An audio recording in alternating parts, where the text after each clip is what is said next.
Fala pessoal, tudo bem?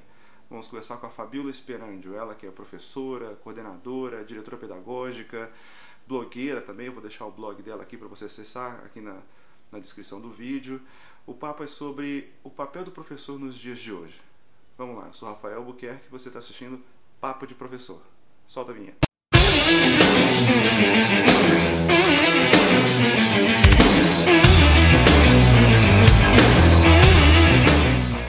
Como ser professor hoje em dia? Mudou tanto, né? A nossa educação foi tão diferente. Como lidar com esse novo aluno que já é tão tecnológico, já tem a questão humana mesmo? Como que tá? Então, eu vejo assim que o professor hoje, ele tem... grande parte dos professores eu tenho percebido que estão um pouco perdidos nesse novo papel. Porque hoje aquele professor que maternal, aquele professor sem tanta dedicação acadêmica, ele ficou para trás, né? Hoje nós buscamos um profissional que dedique aos seus estudos, amplie além da sua graduação, né? Um profissional que realmente ele saia daquela era do magistério e da pedagogia, ou do magistério e a geografia, a história, mas que ele estude mais e que ao mesmo tempo, mesmo tão estudioso academicamente, ele tenha a verdadeira função de observador da formação humana. Então, ele não tem que exercer um tratamento, mas ele tem que identificar o movimento do crescimento daquele ser, desde a educação infantil até o ensino médio. Então, eu vejo que nessa busca, há às vezes uma mistura e uma imaturidade quando a escola coloca para ele esse papel também de formador, esse papel também de colocar a criança como pensador. Né? Então, quando as escolas hoje elas buscam muito resultados, elas buscam muito o final, alguns professores que entram nessas escolas conteudistas, eles vão perdendo um pouco essa sensibilidade do desenvolvimento humano. Então, a era tecnológica mesmo, ela veio para facilitar, ela tem coisas boas e ruins. Então, ela veio para, como nossos alunos já nasceram na era digital, ela veio para transformar a aula em algo mais atrativo, interativo. Ou seja, o professor ele tem que saber que a tecnologia está trabalhando ao lado dele. A favor, né? Então, e aí é dessa forma, criando aulas mais interessantes e envolventes, na linguagem atual do aluno que nós temos como consequência um aprendizado melhor. Se eu tenho um aprendizado melhor, consequentemente eu terei mais resultados.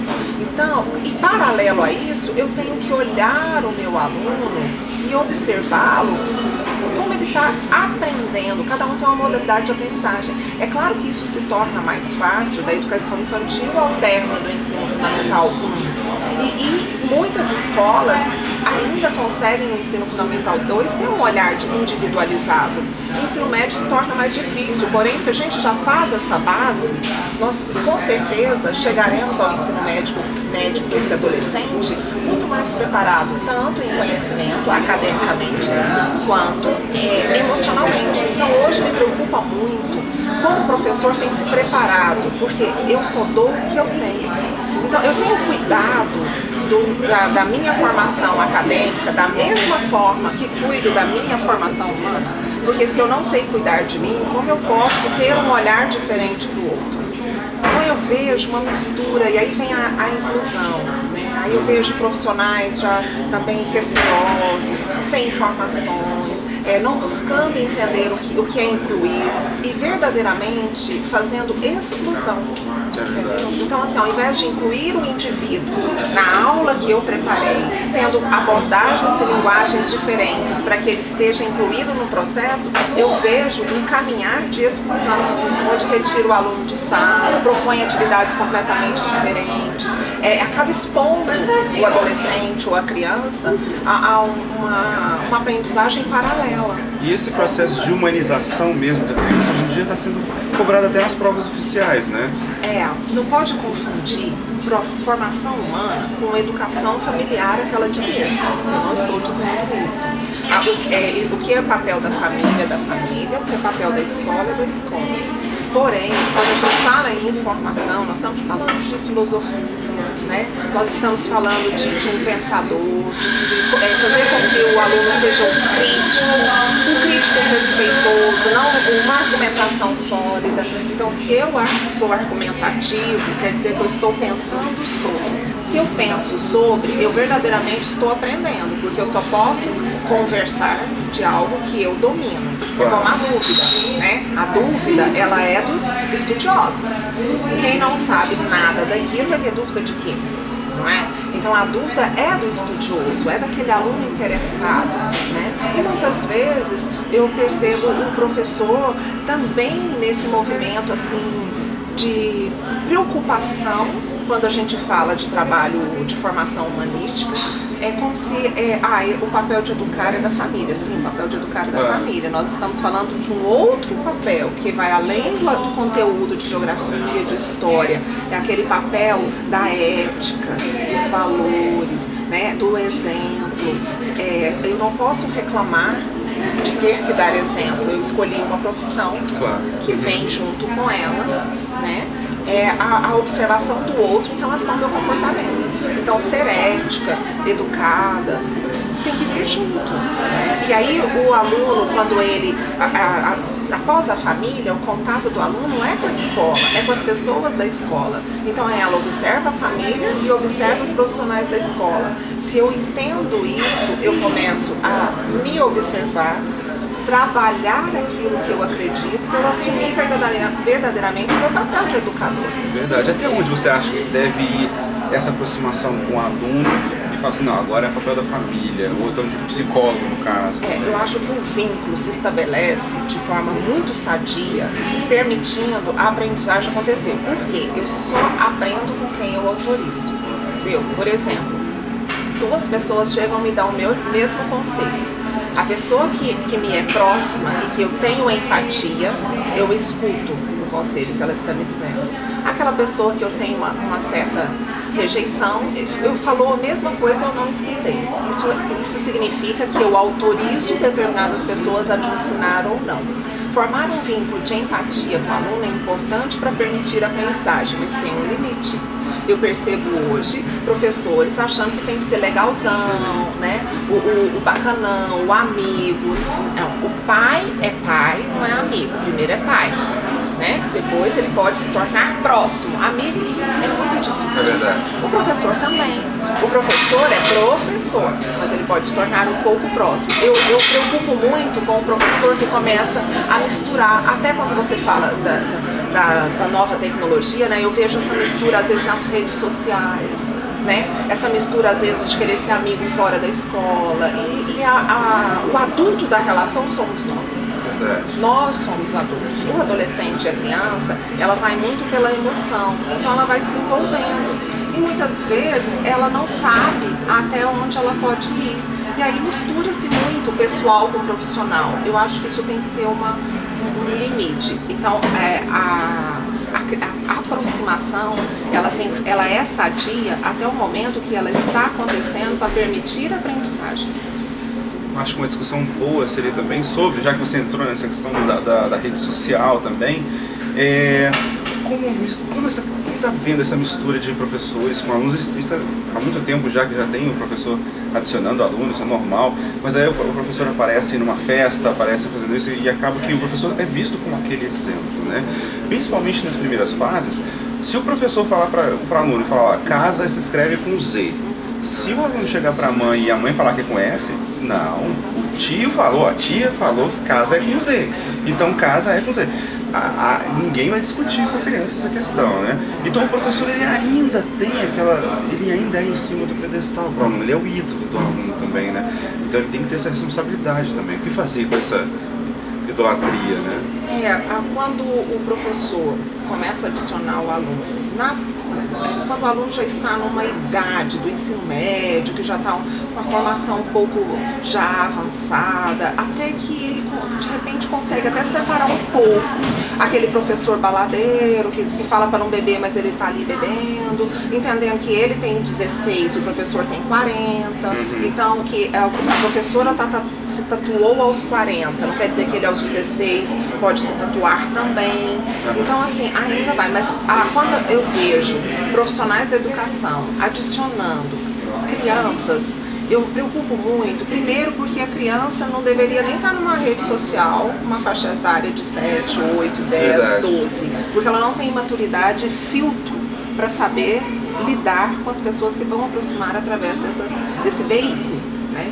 Então, o professor, quando adiciona, ele está endossando a entrada precoce do aluno nas redes sociais. Então, eu não vejo de forma sadia. Por outro lado, também, ele está abrindo a sua vida num momento de que a criança também não sabe pensar amadurecidamente assim. Meu professor está na balada até as 4 da manhã, que ele postou essa foto com a garrafa de uísque, mas ele já tem 40 anos. Não, ele vai achar, ai que legal, eu também quero ir pra balada, eu também quero beber.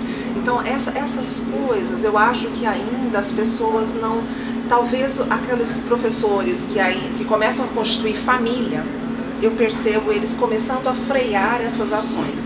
Agora, nós temos um grupo muito grande em Goiânia de professores jovens. Quando o professor entender que ele precisa olhar para uma criança de 10 anos, 12 anos, um adolescente de 16 ou um jovem de 20 anos, a partir da ótica dele, eu olho para ele e começo a conversar com ele dos 20 ou dos 10 ou dos 12 até a minha idade.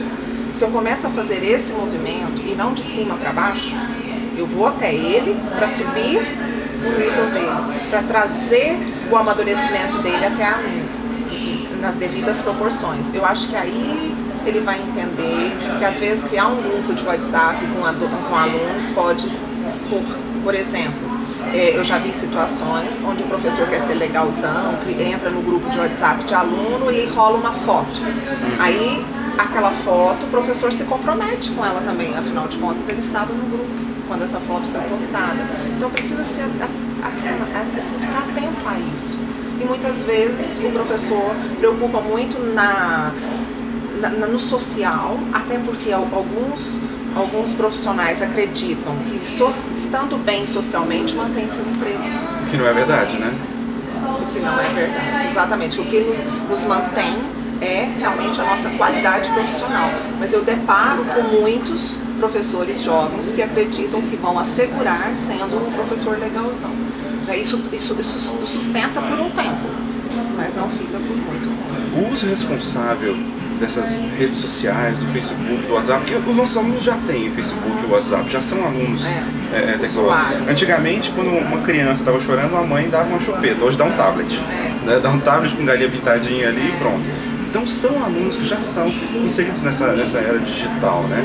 E essa discussão sobre o uso responsável dessas redes ainda existe, porque não tem como a gente olhar para o passado para saber como resolver essa situação que foi criada ontem, né? São duas situações aí que eu vejo muito importantes a gente parar para pensar. Não só o uso responsável das redes sociais, onde eu deixo o meu filho, minha filha exposta a uma vida ampliada, porque vai além do seio familiar, porque as nossas crianças antigamente, o que elas assistiam? Elas assistiam o que ocorria na família e na escola.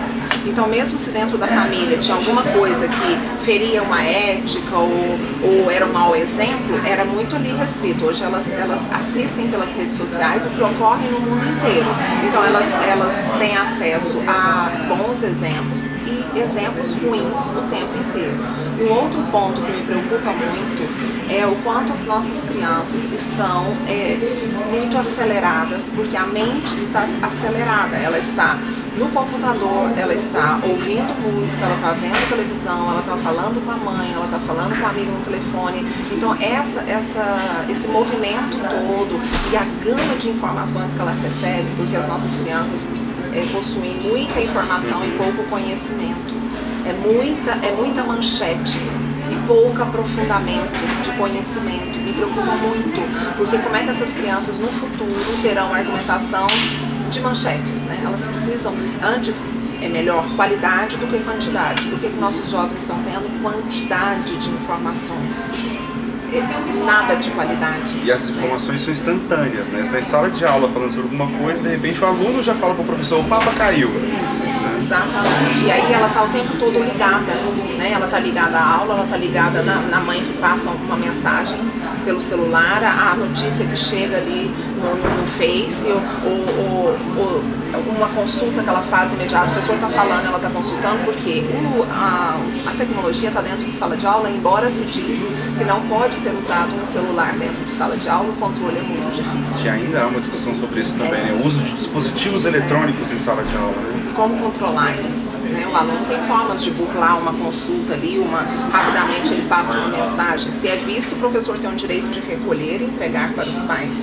Mas nem sempre o professor às vezes está tão envolvido com a aula, que é o principal, né? Ele está tão envolvido ali com o conteúdo que não dá para olhar se as 30 crianças estão realmente focadas na aula e não uma ou outra se não está usando o celular. Então isso tudo é tudo muito novo também. Tão novo que inclusive um professor esses dias foi processado porque pegou o celular de um aluno, né? Sim, mas porque acabou ganhando o processo. Acabou ganhando o processo porque realmente ali não era o lugar.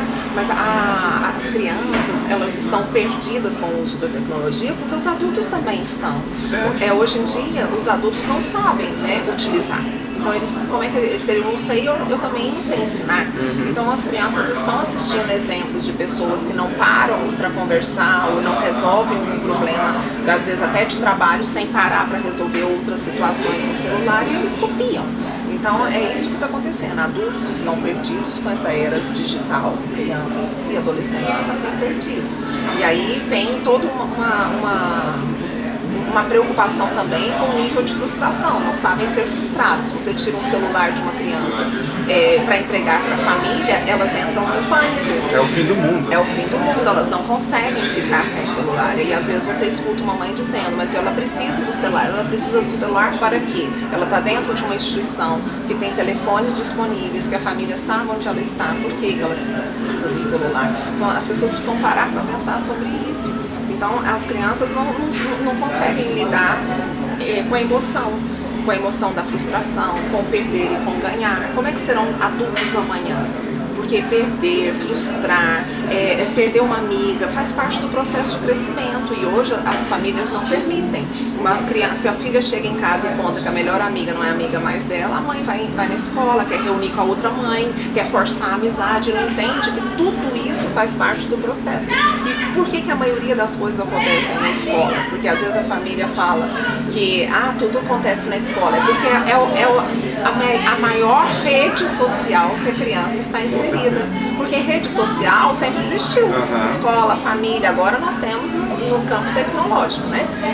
Que aí dá uma ampliação muito grande. Mas tudo vai ocorrer na fase escolar, porque é lá que ela está convivendo socialmente, né? E que bom que é lá dentro da escola, onde tem profissionais que vão poder estender a mão e ajudar. Então eu sempre falo para a mãe, olha, tudo que ocorrer na escola, agradeça. Porque aqui nós vamos resolver de forma profissional, adulta, e vamos te chamar, vamos te posicionar. Melhor do que se fosse num condomínio, às vezes que a família não tem acesso, entre primos, que às vezes não fica sabendo. Então, que bom que é aqui. Então, eu acho que os adultos, por isso que eu falo, o professor hoje, ele precisa cuidar dele emocionalmente, assim como academicamente, para poder estar inserido numa sociedade que muitas vezes está perdida, adoecida emocionalmente.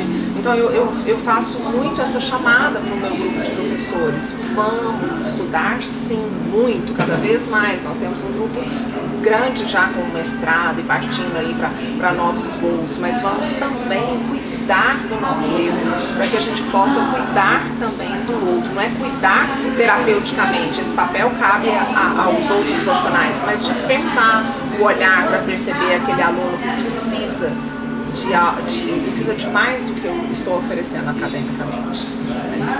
Muito obrigado, Fabiola. Temos que ter mais programas, adorei conversar com você. Muito obrigada a você pela oportunidade. E até breve. Até.